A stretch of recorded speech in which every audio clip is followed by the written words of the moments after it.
I heard sort of like rumbling sounds, but it was, then later on I felt that it was actual bombs coming down.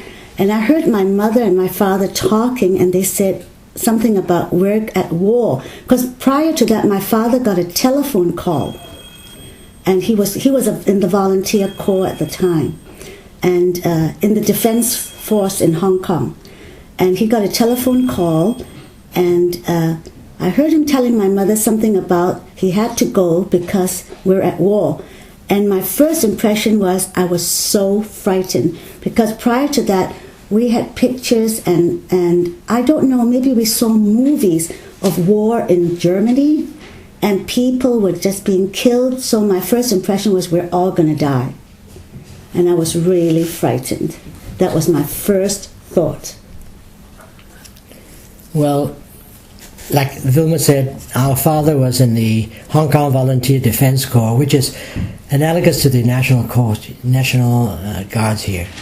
And they were volunteers for the British Army, which was fighting against the Japanese. And Hong Kong was attacked on December the 8th. Being in the Orient, it's December the 7th on this side. So it's really Pearl Harbor. Mm-hmm. And it's very interesting that Japan was a very courageous country. It attacked Pearl Harbor, Hong Kong, Singapore, Manila on the same day. December the 7th in the west coast of the United States, or for that matter the United States, but December the 8th in the Orient. At any rate, I was at school. School was about to start at 8 o'clock in the morning. I was 9 years old. And just before the bell rang, I remember hearing bombs bursting, the sounded like bombs, and saw little planes far up in the sky. And pretty soon bombs were bursting a few miles from where we are. So immediately school was dispersed, and as soon as school was let out, I ran down the hill, and lo and behold, I met my dad driving up in his car, and he was already in uniform. And he opened the door, and in jumped 3 other boys. I was 9 years old, remember that. But I had vivid memories of the Second World War. In jumped 3 other boys, and lo and behold, one of them was a guy called Eddie Remedios, and that was her future husband. So Eddie and I, the first time I met Eddie was when I was 9 years old. And this same Eddie Remedios was Kyle and Erin's grandfather. Again, the picture of my dad. The last time I saw him for several weeks, he was marching off in his uniform, marching to meet the other guys to go off to war. Another vivid memory was that I never saw my mother cry. But that day, when my dad hugged her and said goodbye, he had to go to war, she cried. And it was very frightening for me. I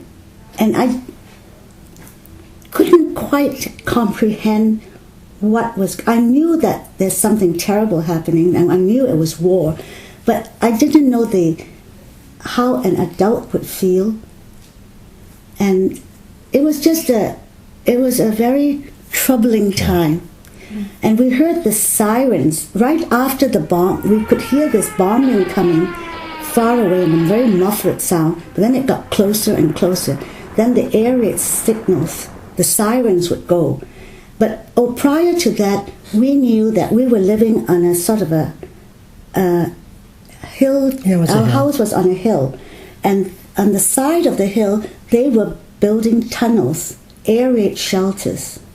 And every time the siren went, we all just ran to the air raid shelter, and we would stay there until what they call the all clear signal would go on. After you hear the planes, you hear the bombing, and after a while, when it was all quiet, the all clear signal would come, and we would go back to our homes.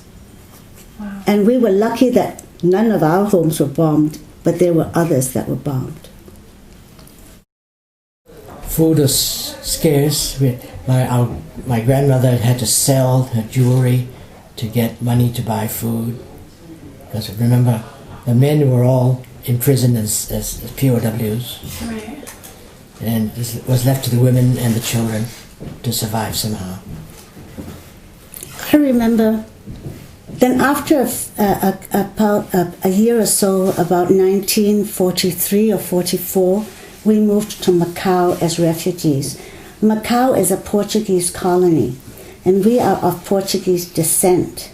And so Macau was neutral, Portugal was neutral. Mm-hmm. They were not at war. So a lot of us went to Macau as refugees. But because my father was a POW and he was a British subject fighting for the British consulate gave us a subsidy so that we could buy food and survive. But even that was very little. It wasn't enough. So we were very malnourished. Mm-hmm. And I remember we were very poor and we were always hungry. And they had brown sugar. Mm-hmm. It was just raw brown sugar. And you could see there was straw in between because it's very crude. But before they even, made it into real sugar. Mm-hmm. And if we had a piece of that was candy. We were so happy to eat brown sugar. Mm-hmm. And she said, how did we change? Well, it made me appreciate food. And now I cannot see anybody hungry. I know what it feels like to be hungry. Mm-hmm. And you sort of are more sensitive to people who are poor. And that was my main, the thing that got me, more compassionate towards anybody who's poor and hungry. Mm-hmm. Vilma was saying that at the beginning of the month we would get $100. Hong Kong dollars, which is only about 15 US. You can't compare that way because what you can buy with 100 Hong Kong dollars is proportional in the sense of exchange. Mm-hmm. But what I was about to say is, at the beginning of the month, Mum would buy meat to eat with different things at home. But towards the third week of the month, the food was getting short. And in the last few days, we would eat potato and rice, that's all. Mm. And with very little meat. Mm. But we were the lucky ones because those who came under the auspices of the Macau government itself, as opposed to being dependents of dependents of the British Army, were given each even less of a subsidy. So they went through much more hardship than we did. You know? I found out, of course, later on, when I got married to my husband, who was the same man, that's the boy that they picked. He told me that during the war, they were so poor and so hungry, he did not have an egg for 3 years. On his birthday, his mother said, "What would you like for a birthday present?" He wanted an egg. My father was a POW after December the 25th, 1941. All the POWs were interned together as former British soldiers. Mm-hmm. And we would see him from time to time, far away, within maybe half a block or sometimes a block away. And all we could do is wave and just see his outline. We knew it was him. Mm-hmm. And then when we left for Macau, we lost contact with him. The next time we saw him was in September of 1945. The reason being that when Hong Kong was liberated in August of 1945, when the British came back, the POWs were released. And those who had dependents in Macau, like ourselves, these POWs were sent to Macau to visit us. And it was quite a sensation seeing, we were at the wharf watching the ship approach containing these POWs who were released, and of course it's so exciting. Mm-hmm. But I'll tell you an incident. When I saw my father that day, I had this indescribable sensation, feeling that I didn't know this man. He was away for us for 4 years. And we grew up for 4 years without a dad. And then I'll never forget this incident. Every time we go shopping, I'll ask my mum to buy me little boys loved aviator jackets. So I said, Mom, would you buy me that aviator jacket? He said, why don't you go and ask your dad? And would you believe I was embarrassed to ask this man whom I didn't know, who was my dad. And also another thing, you remember when they opened their gunny sack and we saw all that food? And the first thing he pulled out was that loaf of white bread. You remember the two of us? And we looked at it and we said, bread! We have not seen a good loaf of bread in 4 years. We used to go to a house, Ishmaelia's house, you remember?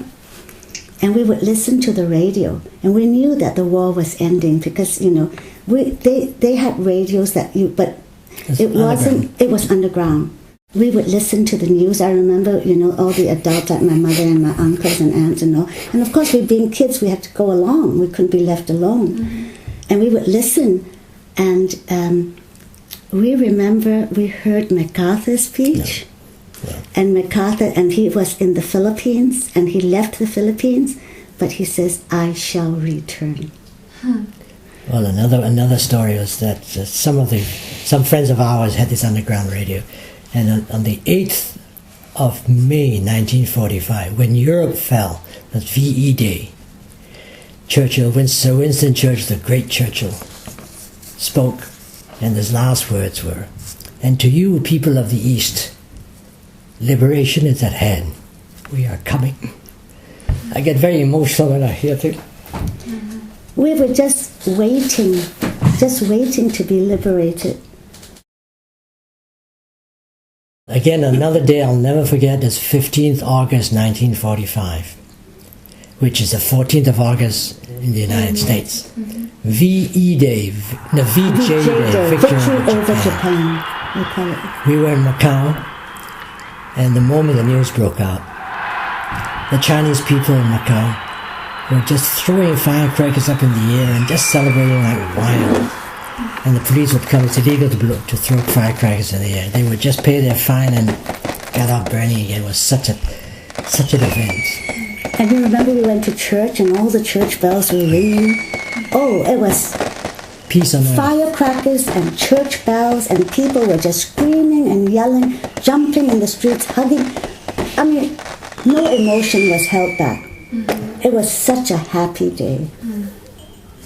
You know, I just hated war. Whenever I hear any place that's at war, like, I mean, now you hear about Iraq and Afghanistan, it just brings back all that memory that you just feel it's such a hateful thing. Why does this have to happen? You know?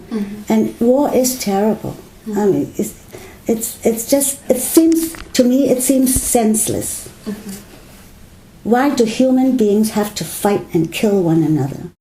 Some prisoners of war that I know have an antipathy towards the Japanese people, simply because they were tortured under the Japanese. And I know of a very close friend of ours in Seattle. He was also in the volunteers, but he was sent to Japan. You see, the prisoners of war in Hong Kong, some of them were sent to Japan to be worked in the coal mines. And they really suffered. And this particular friend of ours, to this day, he would not buy a Japanese car. And I've heard similar stories about a Jewish people who would never buy a Mercedes-Benz, for instance, because it's a German car. So it affects people differently. To me, I have no antipathy against the Japanese because today, Japan and the United States are friends, they're business partners in many ways. So I don't have any ill feeling about the Japanese people.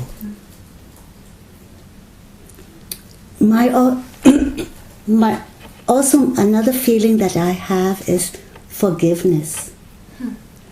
I feel that I cannot hate anybody.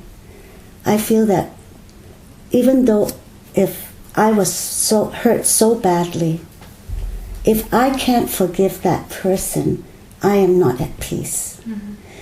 God and Jesus on the cross forgave the people who nailed him. Who am I not to forgive another person? That was what I learned, and that is how I feel. And I teach my children. I moved here in 1965. Okay. We left the United States left Hong Kong in 1962. We moved to Canada first for 2 years. But it was frozen hell where we were. Saskatchewan of all places. And from Hong Kong to Saskatchewan was a cultural shock. 35 below was a normal winter, whereas in Hong Kong, the winter in Hong Kong hardly ever goes below 55 Fahrenheit. So it's a cultural shock. But I'd like to relate one particular incident on board the ship when we left Hong Kong. This was 2nd November 1962. My wife Phil and myself, and we had a little boy called Vasco who was 2 years old. At that time I was already a practicing physician in Hong Kong. But we hated, at least I did, I hated living in Hong Kong because of the congestion, because of the communism. Well, yes, if China was already taken over by the communists, so the future in Hong Kong wasn't very bright to bring up a family. So back to the ship. On the day of our departure, I was standing with Phil and Vasco, a little boy, in the top deck of the ship, waving goodbye to our relatives, and Vilma included, because we left before Vilma did. And Phil and Vasco wanted to go to the stern of the ship to wave goodbye to the family, which, as the ship was pulling out, that would be the closest place to wave goodbye. The ship was pulling out. So therein, I was by myself, and suddenly, a sinking sensation of the pit of my stomach. So why am I leaving Hong Kong, a place that at that time, was making a good living, I had a good future, pension. Why am I leaving Hong Kong for Canada, a place that I did not know, a future that was uncertain? I had a job as an intern, but what lies ahead, we don't know. But I was so, how would I put it? I was so determined to leave Hong Kong and not to remain there, that I was willing to undergo anything in the United States or Canada. And if I thought that if I could not make it in the field of medicine, I would do anything, perhaps study law, perhaps be an accountant, anything, but I would never return to Hong Kong to live. That's how I felt. Now, I was already married, and I had I had one son then, Tony, and he was about 3 years old. We decided that I've always wanted to come to the States because I heard that it would be a better life. And as soon as my first son was born, my husband and I discussed it, and we said we would like to come. But he kind of held back too, because he had a good job, and I also had a good job. I was working. By the way, we had maids. We were pretty well off. Both of us were working, and we had maids. One maid for the child, and we had a cook, and we had one that just did the dusting and the washing. So it was a very comfortable life. But to me, it was also a very superficial life. You get up in the morning, you get dressed, you go to work. The child is with the maid, and the maid actually brings the child. When I come back from work, I would just play with him for a while, and then he's back with the maid. Okay, then we decided to come. We went to the American consulate and we put in our application. Well, 2 years later, we were called for our first interview, but I found myself pregnant with the second child. And at that time, it was 1963. And it was Kennedy had just come into presidency then. He came in 62, I think, right? 60. Well, and there was a quota. For Hong Kong, I think they only accepted 100 for a year. Well, we had 3 quota numbers, but when I was pregnant, by the time we were called, it became 4. So we lost that quota. They didn't give it, so we were set back. So